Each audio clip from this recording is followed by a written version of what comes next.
இந்த ஸ்டோரி வந்து நான் படித்தேன். இந்த ஸ்டோரி வந்து ரொம்ப நல்லா இருந்தது. அதை உங்களுக்கு வந்து ஷேர் பண்ணுறேன். இது வந்து கன்ஃபியூஷியஸ் அப்படிங்கிறவர் வந்து ஒரு சைனீஸ் ஃபிலாசபர். அவர் சொன்ன ஸ்டோரி வந்து இது. இதில் வந்து என்ன அப்படின்னு பார்த்தோன்னா, ரெண்டு கன்ஃபியூஷியஸுங்கிறவர் வந்து டீச்சர். அவருக்கு 2 ஸ்டூடெண்ட்ஸ் இருப்பாங்க. ஒருத்தர் வந்து ரொம்ப அமைதியானவர், இன்னொருத்தர் வந்து நல்ல பிரெயின் இருக்குது ஆனால் ரொம்ப ஆங்கர், அவருக்கு வந்து ரொம்ப கோபம் வந்துக்கிட்டே இருக்கும். அதனால அவர் வந்து நிறையா வந்து ப்ராப்ளம் ஃபேஸ் பண்ணுவார். அப்போ அதுக்கு வந்து அந்த ஆங்கர் ஸ்டூடெண்ட் வந்து கேட்பாங்க, அவங்க டீச்சர்கிட்ட கேட்பாங்க, எனக்கு ஏன் இப்படி ஆகுதுன்னு சொல்லிட்டு.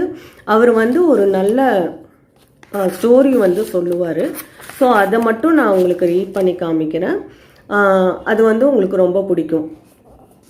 ரீட் பண்ணி காமிச்சிட்டு அதுக்கு தமிழில் என்னன்னு எக்ஸ்பிளைன் பண்ணுறேன்.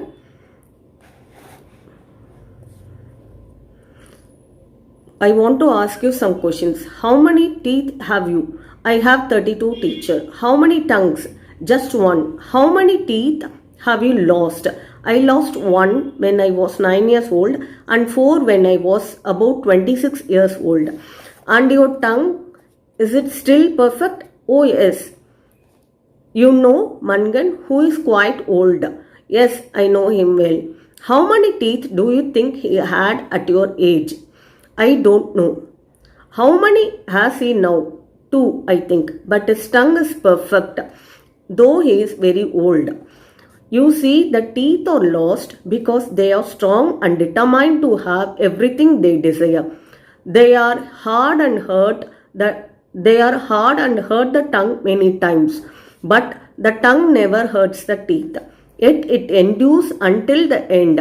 While the teeth are the first of man to decay, the tongue is peaceful and gentle with the teeth. It never grows angry and fights them, even when they are in the wrong. It always helps them to do their work in preparing man's food for him. Although the teeth never help the tongue and they always resist everything. So இதுதான் வந்து சொல்லியிருக்காரு. அதே மாதிரி அவர் கன்க்ளூஷனும் சொல்லியிருக்காரு. And so it is with man, the strongest to resist is the first to decay அப்படின்னு சொல்லியிருக்காரு.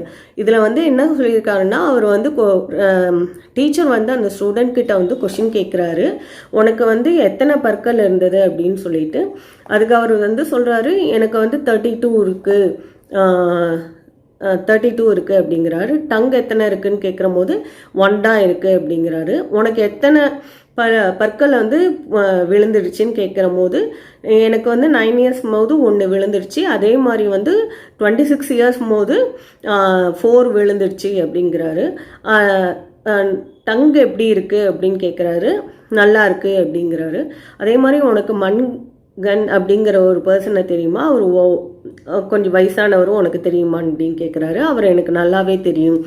அவருக்கு வந்து உன்னோட ஏஜில் வந்து எத்தனை இருந்ததுன்னு தெரியுமான்னு கேட்குறாரு. அதை பற்றி எனக்கு தெரியாது. இப்போ எத்தனை இருக்குது அப்படின்னா 2 தான் இருக்குது. டங் வந்து நல்லா பர்ஃபெக்டாக இருக்குது அப்படின்னு சொல்லுவார். இதுதான் வந்து அந்த ஸ்டோரியோட தீமு. அதுக்கு வந்து டீச்சர் வந்து சொல்கிறாரு, பற்கள் வந்து ரொம்ப ஸ்ட்ராங்காக இருக்குது, அதே ஸ்ட்ராங்காக இருக்குது, ஆனால் அது என்ன ஆகுது, சீக்கிரமாக விழுந்து போயிடுது.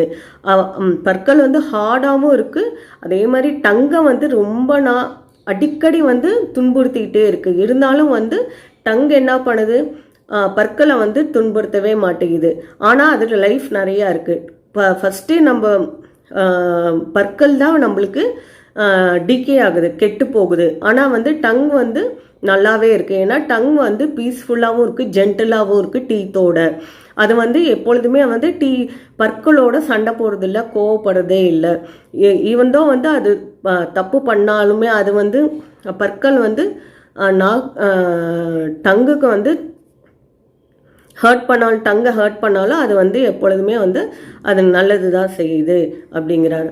அதனால் வந்து இதில் என்ன தெரியணும்னா, நம்ம ஈவன்டும் வந்து மென் வந்து ஸ்ட்ராங்காக இருந்தாலும் அவங்களுக்கு வந்து பீஸ்ஃபுல்லாக இருந்தால் தான் வந்து எல்லாத்தையும் வந்து எல்லா கஷ்டமான சூழ்நிலையும் வந்து ஓவர் கம் பண்ணுவோம். ஸ்ட்ராங்கஸ்டாக இருந்துச்சுன்னா அவங்க என்ன சொல்லியிருக்காங்கன்னா, the strongest to resist is the first to decay. பற்கள் வந்து எவ்வளோ ஸ்ட்ராங்காக இருக்கோ அதுதான் வந்து சீக்கிரமாக வந்து கெட்டு போகுது. அதே மாதிரி வந்து டங்கு வந்து ரொம்ப அமைதியாக இருக்குது, ஜென்டலாக இருக்குது, பீஸ்ஃபுல்லாக இருக்குது. அது எப்பொழுதுமே நம்மளோடையே இருக்குது. அதே மாதிரி பீஸ்ஃபுல்லாக இருக்கிறவங்க, ஜென்டலாக இருக்கிறவங்க வந்து எப்பொழுதுமே நல்லா இருப்பாங்க. கோபப்பட்டால் அதுவே அவங்களுக்கு வந்து அழிவு அப்படின்னு சொல்லியிருக்காரு.